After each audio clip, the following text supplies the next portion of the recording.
Hello, boys and girls. Grandpa Pheardom here. We're going to continue with The Lion, the Witch, and the Wardrobe by C.S. Lewis. Chapter 4, Turkish Delight. "But what are you?" said the Queen again. "Are you a great overgrown dwarf that has cut off its beard?" "No, your Majesty," said Edmund. "I never had a beard. I'm a boy." "A boy?" said she. "Do you mean you are a son of Adam?" Edmund stood still, saying nothing. He was too confused by this time to understand what the question meant. "I see you are an idiot, whatever else you may be," said the Queen. "Answer me once and for all, or I shall lose my patience. Are you human?" "Yes, your Majesty," said Edmund. "And how, pray tell, did you come to enter my dominion?" "Please, your Majesty, I came through a wardrobe." "A wardrobe? What do you mean?" I opened the door and just found myself here, your Majesty," said Edmund. "Ha!" said the Queen, speaking more to herself than to him. A door from the world of men. I have heard of such things. This may wreck all, but he is only one, and he is easily dealt with." As she spoke these words, she rose from her seat and looked Edmund full in the face. Her eyes were flaming. At the same moment she raised her wand. Edmund felt sure that he was going to do something dreadful, but he seemed unable to move. Then, just as he gave himself up for lost, she appeared to change her mind. "My poor child," she said in quite a different voice, "how cold you look! Come and sit with me here on my sledge, and I will put my mantle around you and we will talk." Edmund did not like this arrangement at all, but he dared not disobey. He stepped onto the sledge and sat at her feet, and she put a fold of her fur mantle around him and tucked it well in. "Perhaps something hot to drink?" said the Queen. "Should you like that?" "Yes, please, your Majesty," said Edmund, whose teeth were chattering. The Queen took from somewhere among her wrappings a very small bottle, which looked as if it were made of copper. Then, holding out her arm, she let one drop fall from it onto the snow beside the sledge. Edmund saw the drop for a second.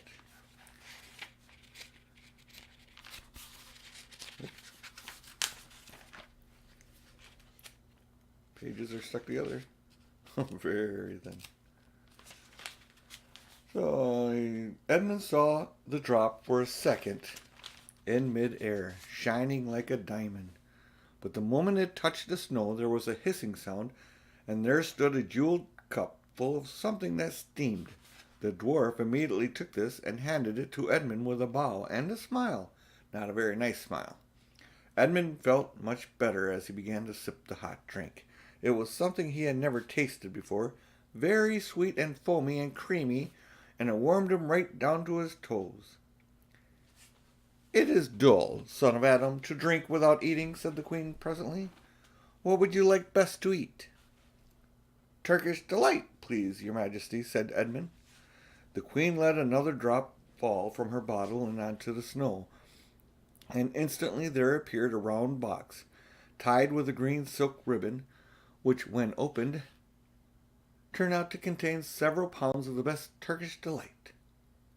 Each piece was as sweet and as light to the very center, and Edmund had never tasted anything more delicious. He was quite warm now and very comfortable.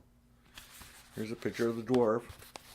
I don't know why they put it there, because he's got the drink in his hand. You can see that there is beard all the way down onto the snow. Long pointed hat. Curled up pointed toes. While he was eating, the Queen kept asking him questions. At first Edmund tried to remember that it was rude to speak with one's mouth full, but soon he forgot about this and thought only of trying to shovel down as much Turkish delight as he could. And the more he ate, the more he wanted to eat, and he never asked himself why the Queen should be so inquisitive. She got him to tell her that he had one brother and two sisters, and that one of his sisters had already been in Narnia, and had met a faun there. and that no one except himself and his brother and his sisters knew anything about Narnia. She seemed especially interested in the fact that there were 4 of them, and kept on coming back to it. "You are sure there are just 4 of you?" she asked. "2 sons of Adam and 2 daughters of Eve?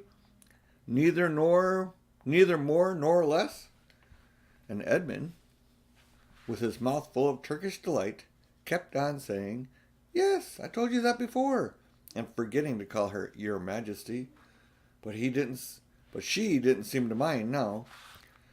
At last the Turkish delight was all finished, and Edmund was looking very hard at the empty box and wishing that she would ask him whether he would have a little bit more. Probably the Queen knew quite well that what he was thinking, for she knew, though Edmund did not, that this was enchanted Turkish delight, and that anyone who had once tasted it would want more and more of it, and would even, if they were allowed to, go on eating it till they killed themselves. But she did not offer him any more. Instead, she said to him, "Son of Adam, I should so much like to meet your brother and your 2 sisters. Will you bring them to see me?" "I'll try," said Edmund, still looking at the empty box. "Because if you did come again, bringing them with you, of course, I'd be able to give you some more Turkish delight. I can't do it now. The magic will only work once. In my own house, it would be another matter." "Why can't we go to your house now?" said Edmund. When he had first got onto the sledge, he had been afraid that she might drive away with him to some unknown place from which he would not be able to get back. But he had forgotten about that fear now. "It is a lovely place, my house," said the Queen, "and I am sure you would like it. There are whole rooms full of Turkish delight, and what's more, I have no children of my own. I want a nice boy who I could bring up to be a prince, and who would be king of Narnia when I am gone. While he was prince, he would wear a gold crown and eat Turkish delight all day, and you are much the cleverest and handsomest young man I've ever met. I think I would like to make you the prince some day, when you bring your others to visit me." "Why not now?" said Edmund. His face had become very red, and his mouth and fingers were sticky. He did not look either clever or handsome, whatever the Queen might say. "Oh, but if I took you there now," said she, "I shouldn't see your brother and your sisters. I very much want to know your charming relations."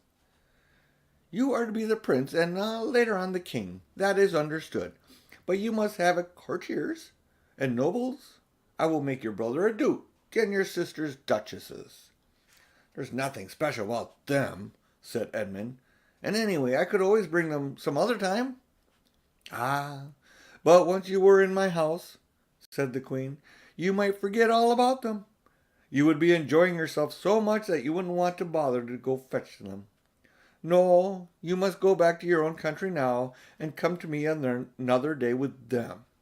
You understand, it's no good coming without them." "But I don't even know the way back to my own country," pleaded Edmund. "That's easy," answered the Queen. "Do you see the lamp?"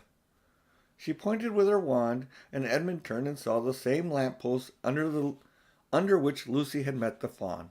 "Straight on, beyond that, is the way of the world of men. And now look the other way," she pointed with the opposite direction, "and tell me if you can see the 2 little hills rising above the trees." "I think I can," said Edmund. "Well, my house is between those 2 hills. So next time you come, you have only to find the lamp-post, and look for those 2 hills, and walk through the wood till you reach my house. But remember, you must bring the others with you. I might have to be very angry with you if you came alone." "I'll do my best," said Edmund. "And by the way," said the Queen, you needn't tell them about me. It would be fun to keep it a secret between us 2, wouldn't it? Make it a surprise for them. Just bring them along to the 2 hills. A clever boy like you will easily think of some excuse for doing that, and when you come to my house, you could just say, 'Let's see who lives here,' or something like that. And I'm sure that would be best. If your sisters have met one of the fawns, she may have heard strange stories about me, nasty stories that might make her afraid to come to me. Fawns will say anything, you know. And now, please, please, said Edmund suddenly, please couldn't I have one piece of Turkish delight to eat on the way home? No, no, said the Queen with a laugh. You must wait till next time. While she spoke, she signaled to the dwarf to drive on. But as the sledge swept away out of sight, the Queen waved to Edmund, calling out, next time, don't forget, come soon. Edmund was still staring after the sledge when he heard someone calling his own name, and looking around he saw Lucy coming toward him from another part of the wood. Oh, Edmund, she cried, you've got in too. Isn't it wonderful? And now? All right, said Edmund. I see you were right, and it's a magic wardrobe after all. I'll say I'm sorry if you would like. But where on earth have you been all this time? I've been looking for you everywhere. If I had known that you had got in, I'd have waited for you, said Lucy, who was too happy and excited to notice how snappishly Edmund spoke and how flushed and strange his face was.